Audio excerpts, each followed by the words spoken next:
ஸ்ரீ மாத்ரே நமக. நம்முடைய ஸ்ரீ வித்யா சேனலில் ஒவ்வொரு தமிழ் மாதமும் மாத ராசி பலன் வெளியிட்டோம். அது நிறைய பேர் நல்லா இருக்குது, ரொம்ப சிறப்பாக வெளியிட்டிருக்கீங்க, நீங்கள் சொன்ன மாதிரியே நடந்திருக்கு சார் அப்படின்னு சொன்னாங்க. அவங்களாம் என்னோட மனமார்ந்த நன்றி. இப்போ ஆண்டு ராசி பலன், அதாவது 2025ஆம் ஆண்டுக்கான ஆண்டு ராசி பலன் நம்ம வெளியிட உள்ளோம். நிறைய பேர் நம்ம வீடியோ பார்க்குறாங்க, ஆனால் யாருமே இந்த வீடியோவுக்கு லைக் பண்ணுறதில்ல. ஏன்னா நீங்கள் லைக் பண்ணிங்கன்னா தான் இவ்வளோ பேர் நம்ம இந்த வீடியோவுக்கு லைக் பண்ணியிருக்காங்க, இவ்வளோ பேருக்கு பிடிச்சிருக்கு அப்படின்னு நமக்கு தெரியும். ஒன்று. இன்னொன்று, நீங்கள் லைக் பண்ணுறதுனால யூடியூப் சேனல் இந்த வீடியோவை நிறைய பேர் பார்க்குறதுக்கு அந்த யூடியூப்பில் முன்னாடி காட்டும். அதனால் மறக்காமல் லைக் பண்ணுங்கள். நன்றி. ஸ்ரீ மாத்ரே நமக.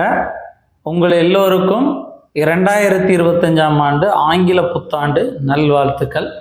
இந்த 2025ஆம் ஆண்டு ஒவ்வொரு ராசிக்கும் எப்படி இருக்குது அப்படிங்கிற ராசி பலன் தான் நம்ம வெளியிட உள்ளோம். அதுக்கு முன்னதாக ராகு கேது பெயர்ச்சி, குரு பெயர்ச்சி, சனி பெயர்ச்சி எப்போ வருது அப்படிங்கிறத முதல்ல பார்ப்போம். குரு பெயர்ச்சி எப்போ வருது அப்படின்னு பார்த்தோம்னா 11/5/2025 சித்திரை மாதம் 28ஆம் தேதி ஞாயிற்றுக்கிழமை அன்று வரக்கூடியதான் குரு பெயர்ச்சி. குரு பகவான் ரிஷப ராசியிலிருந்து பெயர்ச்சியாகி மீன ராசிக்கு செல்லக்கூடிய நிகழ்வு தான் இந்த குரு பெயர்ச்சி. ராகு கேது பெயர்ச்சி எப்போ வருது அப்படின்னா 26/4/25 சித்திரை மாதம் 13ஆம் தேதி சனிக்கிழமை அன்று ராகு கேது பெயர்ச்சி. ராகு பகவான் மீன ராசியிலிருந்து கும்ப ராசிக்கும், கேது பகவான் கன்னி ராசியிலிருந்து சிம்ம ராசிக்கும் பெயர்ச்சி ஆகக்கூடிய நிகழ்வு தான் இந்த ராகு கேது பெயர்ச்சி.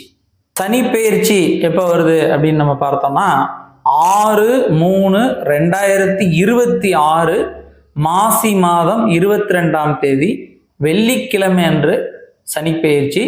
சனி பகவான் கும்ப ராசியிலிருந்து பெயர்ச்சியாகி மீன ராசிக்கு செல்லக்கூடிய நிகழ்வு தான் இந்த சனி பெயர்ச்சி.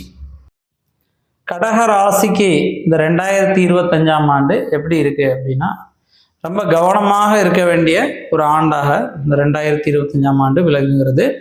கடக ராசிக்கு ஆண்டு முழுவதுமே 8ஆம் வீட்டில் சனி பகவான் அமர்ந்திருக்கிறார். அதாவது அஷ்டம சனி இந்த ஆண்டு முழுவதுமே இருக்கு. அதனால இந்த அஷ்டம சனியோட தாக்கம் இந்த 2025ஆம் ஆண்டு முழுவதுமே கடக ராசிக்கு இருக்கும். அதனால கோபம், எரிச்சல், பதட்டம், தூக்கமின்மை, மனக்கோளாறுகள் இதெல்லாம் அதிகமாக இருக்கும். ஞாபகம் மறதி, ஏதாவது ஒரு விஷயத்தை செய்யலாம்னு சொன்னால் அதை செய்ய விடாமல் தடைகள் இதெல்லாம் வரும். இந்த சனியோட தாக்கம் இருப்பதனால் கொஞ்சம் கவனம் தேவை. ஒன்று. மற்றொன்று, இதுவரைக்கும் இருந்த குரு பகவான், அதாவது லாபஸ்தானம் சொல்கிற 11ஆம் வீட்டில் அமர்ந்திருந்த குரு பகவான் 11/5/25 பெயர்ச்சியாகி 12ஆம் வீடான விரயஸ்தானத்தில் அமர்கிறார். விரய குருவாக இருக்கிறார்.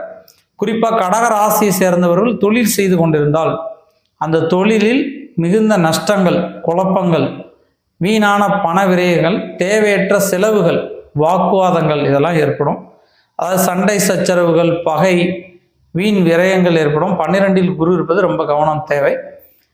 ராசிக்கு ராகு கேது அப்படின்னு நம்ம பார்க்கும்போது, இந்த ராகு பகவான் அப்படின்னு நம்ம பார்க்கும்போது ராசிக்கு 8ஆம் வீட்டில் அமர்ந்து இந்த ராகு பகவான் கெடுதல்களை தருகிறார். ஏன்னா அது வரைக்கும் 9ஆம் வீட்டில் இருந்து வந்த ராகு பகவான் 4வது மாதத்திலிருந்து 8ஆம் வீட்டில் அமர்கிறார். அதே போல கேது பகவான் 3ஆம் வீடான வலிமை ஸ்தானத்திலிருந்து பெயர்ச்சியாகி 2ஆம் வீடான வாக்கு, தனவர, குடும்பம் என்ற இடத்துல வருகிறார். அதனால வாக்கு ஸ்தானத்தில் பேசும்போது சில பொய்கள் பேசவோ தவறாக திரித்து பேசவோ செய்வார்கள். தனவர ஸ்தானத்தில் வருவதனால் வீண் விரய செலவுகள், தேவையில்லாத செலவுகள் ஏற்படும். அதே போல குடும்பஸ்தானத்தில் வருவதனால் குடும்பத்தில் சண்டை சச்சரவுகள் ஏற்படும்.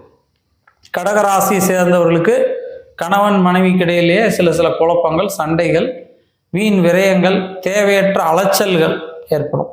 பதறாத காரியம் சிதறாது. ஏற்கனவே கடகராசியை பொறுத்த மட்டும் உஷ்ணத்தன்மை உள்ள உடம்பாக இருக்கும். அதனால தோல் அலர்ஜிகள், நரம்பு சார்ந்த உபாதைகள் இந்த ராகு கேது பயிற்சினால் நிகழும். அதனால் ரொம்ப கவனமாக இருக்க வேண்டிய ஆண்டு அப்படின்னு நம்ம சொல்லலாம் 2025ஆம் ஆண்டு. சந்திரபலம் அப்படின்னு பார்க்கும்போது கடகராசிக்கு சந்திரபலம் இருந்தால் அதை வெல்ல முடியும். நான் கடகராசிக்கு அதிபதி சந்திரன். சந்திரனை சூடி இருக்கக்கூடிய தெய்வங்கள் அவர்களை வணங்கும் போது இந்த ஆண்டு முழுவதுமே மிகுந்த நன்மைகளை பெற முடியும்.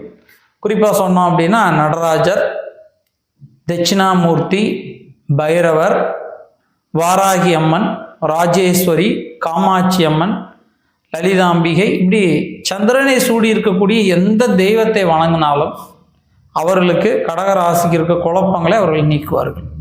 அதனால் சந்திரன் பலம் வேணும். சந்திரனை சூடி இருக்கக்கூடிய தெய்வங்களை வணங்கும் போது கடகராசிக்கு நன்மை தரும். இல்லைன்னா அம்பாள் வழிபாடு, காளியம்மன், மாரியம்மன், துர்க்கையம்மன், மீனாட்சி அம்மன், இப்படி பெண் தெய்வங்கள் அம்பாளை வணங்கினாலும் மிகுந்த நன்மைகள் வரும். இந்த 2025ஆம் ஆண்டு முழுவதுமே எந்த ஒரு விஷயம் செய்யும் போதும் பதறாமல் பொறுமையாக நிதானமாக யோசித்து ஒவ்வொரு காரியமும் சரிதானா அப்படின்னு நம்ம பார்த்து பொறுமையாக செய்யணும். யாரையும் நம்பி ஏமாறுவதற்கோ, யாருக்கும் பணங்கள் கொடுத்தோ, யாரும் நல்லவங்க நம்பி ஏமாற வாய்ப்புகள் இருக்குது. அதனால் ரொம்ப கவனமாக இருப்பது நல்லது. நன்றி. ஸ்ரீமாத்ரே நமக. நமது சப்ஸ்கிரைபர்கள், நம்ம அன்பர்கள் எல்லோரும் பயன்படணும் அப்படிங்கிற உயர்ந்த நோக்கத்தோட தெய்வீக பொருட்கள், ருத்ராட்சம், தாமரமணி மாலை, கருங்காலி மாலை, ஸ்படிக மாலை, கோமதி சக்கரம், மகாலட்சுமி சோழி, அஞ்சனைக்கல், அரகஜா, புனுகு, இப்படி தெய்வீக பொருட்கள் எல்லாருக்கும் கேட்குறாங்க. அவங்களுக்கு நம்மால் முடிந்த அளவு குறைந்த லாபத்தில், ரொம்ப விலை இல்லாமல் இந்த சரியான விலையில் எல்லாரும் கொடுக்கணும் அப்படிங்கிற உயர்ந்த நோக்கத்தோட நம்ம எல்லா பொருட்களும் விற்பனை செய்து கொண்டிருக்கிறோம். அப்படி அந்த பொருட்கள் உங்களுக்கு தேவையாக இருக்குது, அது சுத்திகள் செய்து பூஜைகள் செய்து நியாயமான முறையில் தர்மமான முறையில் கரெக்டாக உங்களுக்கு வேணும் அப்படின்னு நினச்சிங்க அப்படின்னா இந்த கீழே இருக்கக்கூடிய நம்பரை தொடர்பு பண்ணிங்கன்னா எங்கிட்ட இருக்கக்கூடிய பொருட்களோட விலைப்பட்டியல் உங்களுக்கு அனுப்புவோம். அந்த விலைப்பட்டியலை நீங்கள் பார்த்துட்டு உங்களுக்கு என்ன பொருள் வேணும் அப்படின்னு சொன்னீங்கன்னா உங்களுக்கு நாங்கள் தபால்லையோ கொரியர்லையோ பார்சலாவோ உங்களுக்கு அனுப்பி வைப்போம். இந்த கீழே இருக்கக்கூடிய நம்பரில் வாட்ஸ்அப்பில் உங்களுக்கு தெய்வீக பொருட்கள் வேணும் அப்படின்னு நீங்கள் தொடர்பு பண்ணிங்கன்னா நாங்கள் உங்களுக்கு விலைப்பட்டியல் அனுப்பிச்சு அந்த பொருட்களை நீங்கள் பார்த்து வாங்கிக்கலாம். உங்களுக்கு தேவை இருந்தால் கீழே இருக்கக்கூடிய நம்பரை வாட்ஸ்அப்பில் தொடர்பு கொள்ளுங்கள். நன்றி.